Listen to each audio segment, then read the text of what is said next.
Welcome, everyone, to this week's episode of Young and Hungry. I'm Nat Bush, and joined again by my fellow coworker, Sean Grunman. How's it going, everyone? Glad to have you on, Sean. Glad to be here. So let's get into it. Super Bowl obviously happened a couple days ago. Yep. Not the most exciting game. Probably one of the least exciting games I've ever watched. Yeah, not proud of it, but I dozed off a little bit in the fourth quarter just because it was hard to stay entertained. It's the first Super Bowl in NFL history where they don't have a single touchdown by the fourth quarter. It's the lowest overall scoring game of all time. And what was Johnny Hecker, the Rams punter, is the one making headlines and breaking records with Yeah. 8 punts, and he had a punt for 65 yards, which set the Super Bowl record for longest punt.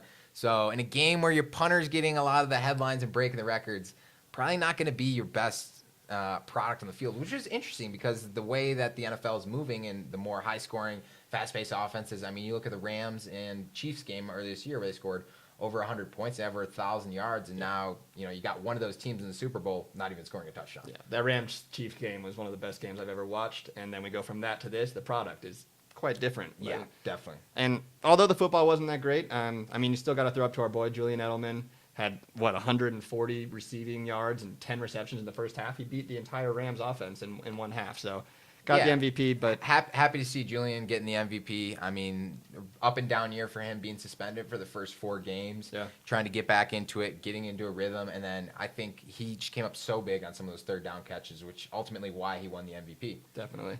And yeah, I mean, there's probably, if I were to give it to one other person, Stephen Gilmore.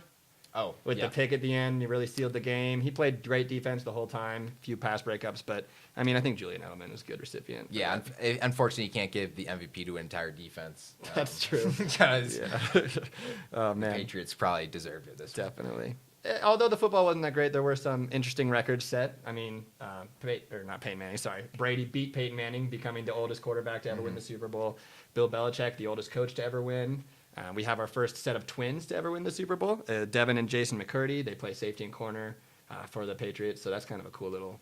Definitely. It's got to be a great experience for all their family members, friends, watching them. Because, I mean, it's not the first set of twins we've had win Super Bowls, because we had the Barber twins with Rondé winning it with the Buccaneers and Tiki with the Giants taking down the Patriots. But not playing on the same team for the same field in the same game. So something really special there and kind of brings together what sports is all about. Definitely. Not a great game, but some good stories around it. Yeah, so overall, Brady gets a 6th ring, Belichick gets a 6th ring. Yeah. They tie, unfortunately, the Steelers for most Super Bowls all time, but it had to happen eventually. Yeah.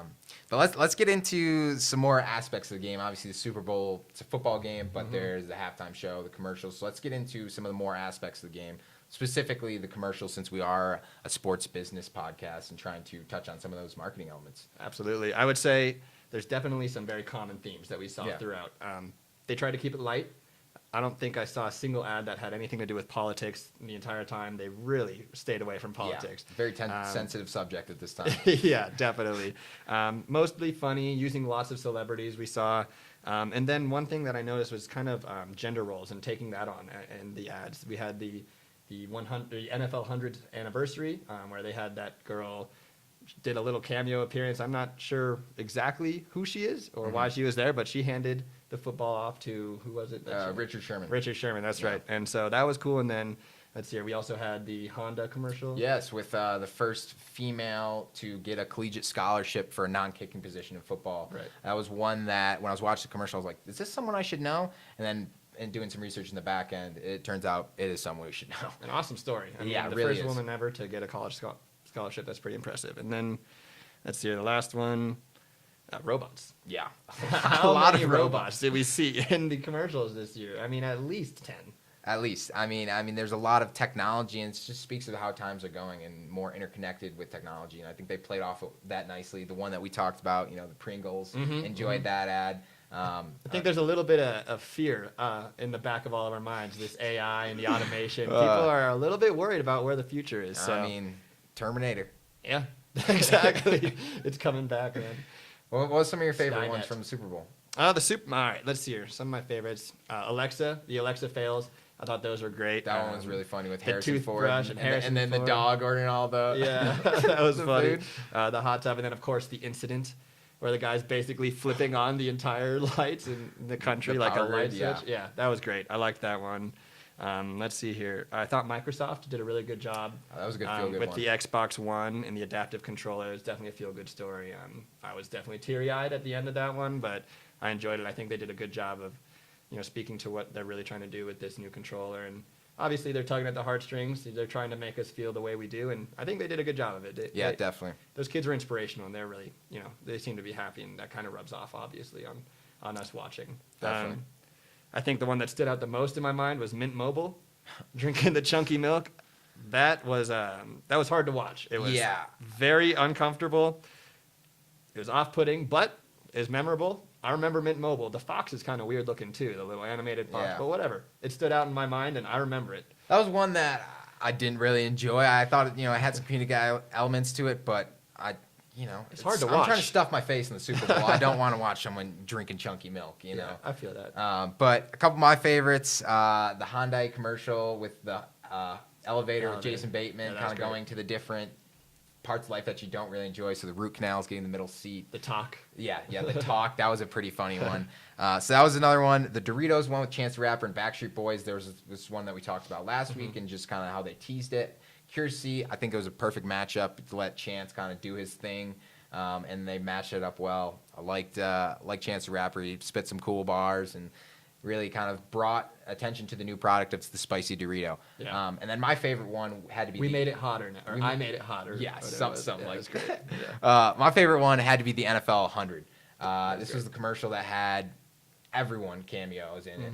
We're talking legends to people that are still playing active players, rising stars. Exactly. There's a lot of different things. Some parts of the commercial that stood out to me was Todd Gurley running the ball in the commercial.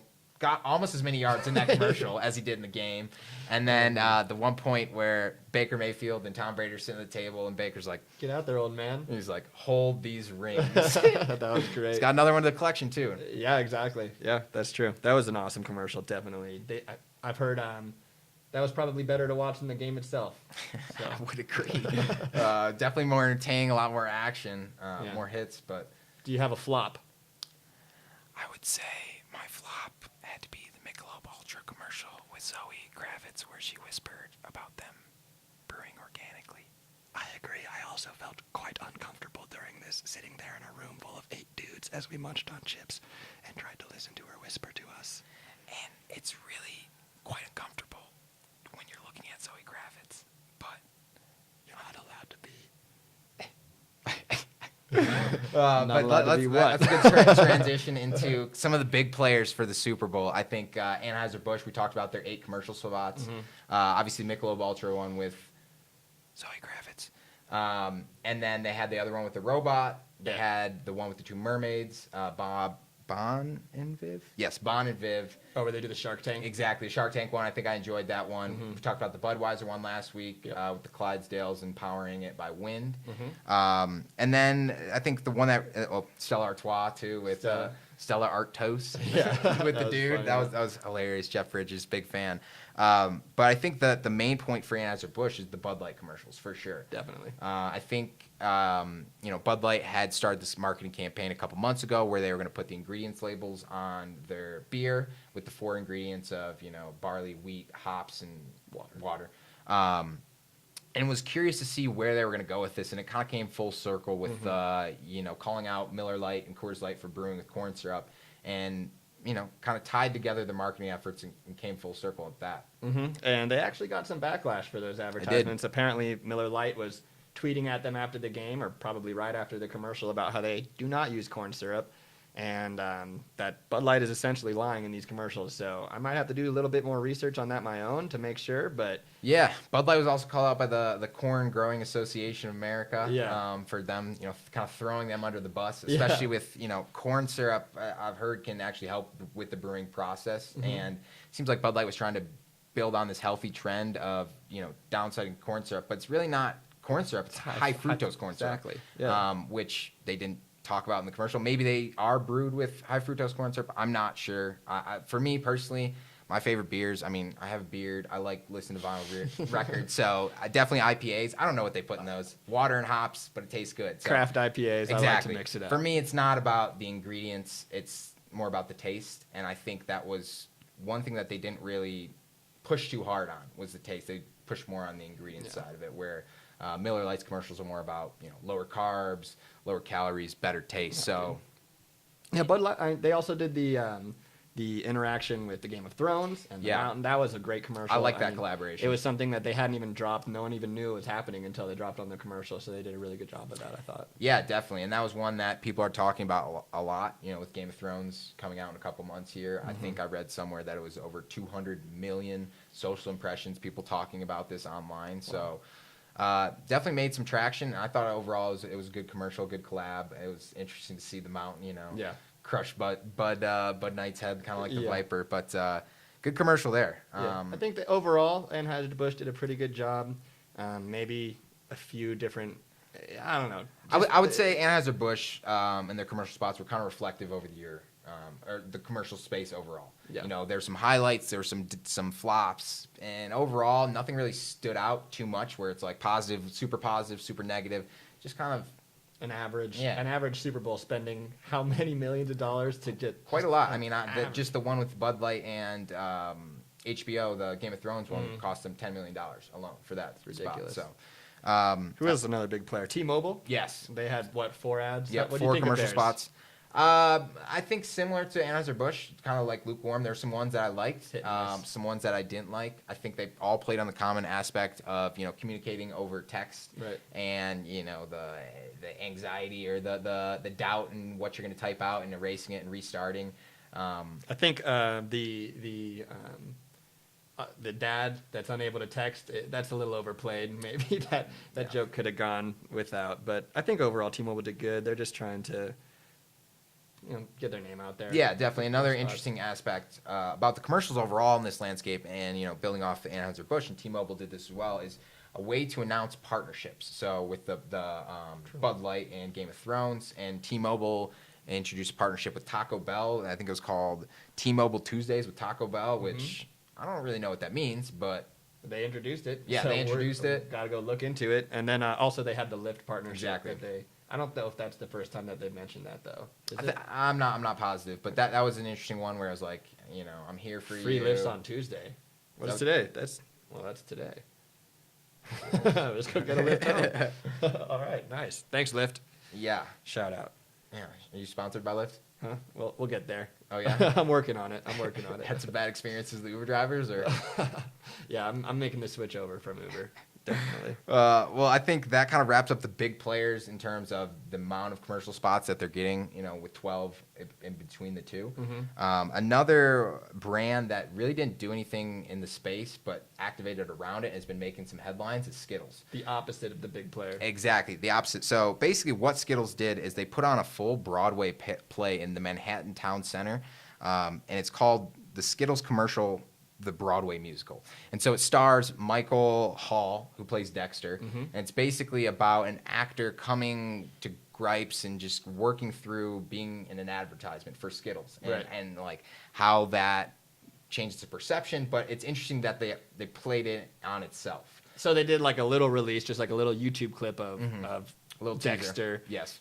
Basically trying to decide whether or not he wants to be the spokesperson for Skittles or not, and then at the end of it, you realize, hey, we're not actually having an advertisement on the Super Bowl. We're putting on a play, Yeah. and which is not available for later viewing. They did not record it and release it. It's just for the people who went. So I thought that was really interesting. And I think that builds off of it too. It's kind of that FOMO, like Right. what happened in this play? Because we're talking about a 40-minute Broadway play that was only seen by 1,500 people. Yeah. But I mean, according to Brandwatch, it was mentioned over 500 times, the hashtag Skittles musical, with 90% positive ratings. So it seems like they accomplished their mission. I mean, obviously we're talking about Skittles promotion, and we've read about it on a number of different websites. So they're making an impact without spending that $5 million for the 30-second ad spot. So trying to think outside the box, and I wanted to highlight them because I think it was a really interesting marketing idea, and it's something they did something similar to it last year. I'm not exactly sure I remember what it was, but had something to do with Facebook Live, where they notoriously had one viewer on the whole thing, the whole stream. So I think it worked out a little better for them this year. Yeah. If that's what happened last year. but kind of building on that FOMO aspect too. Of Yeah. Wouldn't you like to be The that one person who got to see the Oh, ad. something we forgot to mention about T-Mobile. One thing that I didn't really like was all their ads. The one general theme along with the texting was "Are you with us?" That was kind of like their tagline. Right. Thought that sounded a little culty. Little cultish. you know, definitely. like "Are you with us?" You're either with us or you're against us. exactly. And it's like you're a cell phone provider. I mean, but all right. So There's not. I mean, I don't know. Do they have the reputation to be that culty, or they're trying to get there? I mean, Verizon's essentially a cult. Let's be honest. People who have Verizon, I've not been able to convince anyone that has Verizon that any other network is better. yeah, it's gonna be tough. And speaking of, now we're on phone providers. One that I thought was interesting, Sprint. They had the commercial with Bo Jackson. The throwback. Yeah, so that was kind of an interesting thing about Sprint is they're using the old Verizon guy to pitch Right. their Sprint commercial, and then they're recycling a Nike ad campaign, Bo knows, and essentially just trying to rehash it. All they're doing is recycling now at Exactly. this point. And I think it's kind of a good parallel with how we see entertainment going nowadays with all the superhero movies and the remakes and kind of just rehashing old stuff. Yeah. So we'll see if it worked. I mean, honestly, I didn't think it was that great of a commercial. Didn't make much of an impression it didn't, on me, Didn't really but- make much of an impression because I think it was more for the people that nostalgia that actually remember the Bo No campaigns versus us who Yeah. unfortunately weren't born yet. A little young and hungry for that. Too young and too hungry for that.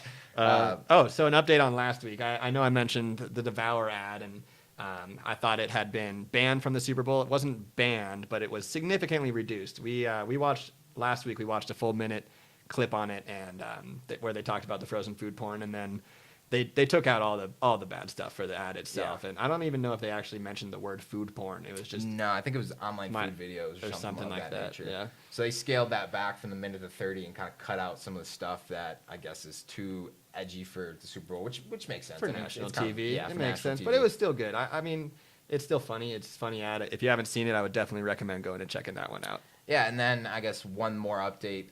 Expensify loved their commercial, their idea of the music video. We talked about it last week. Interested to see what how they sliced that up. I think they had a good job chopping it up. They had a balance of the entertainment aspect with 2 Chainz rapping, and then Adam Scott coming in and showing you that the call to action of taking pictures of receipts, Right. which kind of gets to what Expensify does, because I think that was a big thing for people too. It's a hump. Yeah. It's their hurdle. Yeah. Is what do we do? And so people they hear Expensify. No one knows what that means until you do an ad like this, where you're actually able to engage people and get them interested, and then show them what you do. So I think they did a good job as well. Yeah, definitely. All right. Well, I think that kind of wraps up all of our talk on the Super Bowl and the Super Bowl commercials. I'm going to finish this with one quick trivia question for Sean over here. Let's hope I do better. So there was estimates about, so these aren't concrete numbers, but estimates about how much beer was going to be consumed, millions of gallons of beer for the Super Bowl. You have a guess? An estimate? Yeah. Does it have a real number? Do they know? Or am I guessing the guess? You're guessing the guess. All right. Millions of gallons of beer. Yeah. Let's say 16 million. Well, ladies and gentlemen, that was not close. It was 325 million Oh my of gallons God. of beer is what they estimated. In addition to that, we're talking about 28 million pizza slices. I know I had one, so That's true. I had one too. yeah, we added that total, and then over 1 billion wings were going to be consumed. So I want to see the real numbers on these. yeah, I'm curious I to see the need real to see- numbers, but I think they pretty much line up. I I'm mean, sure. especially in America, it's hard to underestimate consumption, Of food beer? consumption. you know. For sure. But thank you everyone for joining us. Thanks again, Sean. Yeah. Hope to see you guys soon. Yep. Have a good one.